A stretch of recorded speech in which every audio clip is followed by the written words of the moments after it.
Hello mga kabiyahe, good afternoon. Welcome sa panibagong nating vlog mga kabiyahe. For today's video mga kabiyahe, nagbalik kita diri sa 14 Pares mga kabiyahe. Kung sa diin pamahaw naman kita diri liwat sa diri Parisan mga kabiyahe, diri sa Victoria City mga kabiyahe, no? Sa kilid lang sang DIY sa tabok lang sang 7-Eleven mga kabiyahe, no?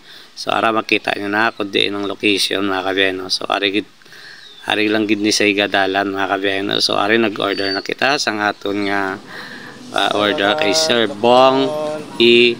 Adorado. So ano muna siyang tag-iya sang 14 Pares. So shout out sa kay Sir Bong Adorado. So kabay pa magdamo pag ang imong nga customer sir. So manamit gid ang imong bipares mga sir.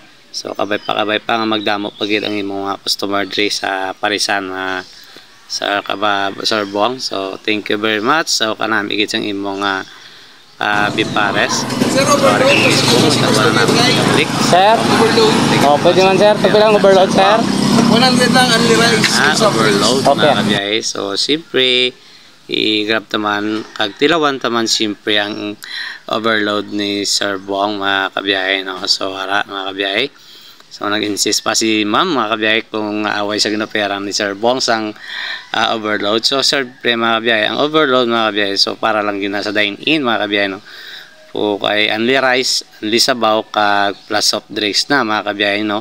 So sa 100 pesos mo mga kabiyahe, only rice ka na. So wala nang aton gin-order mga kabiyahe, no? So amo na yan mga kabiyahe ang overload mga kabiyahe. May itlog, beef, pork, kag siumay na mga kabiyahe. So siyempre mga kabiyahe, ano pang ginaulat natin mga kabiyahe, no?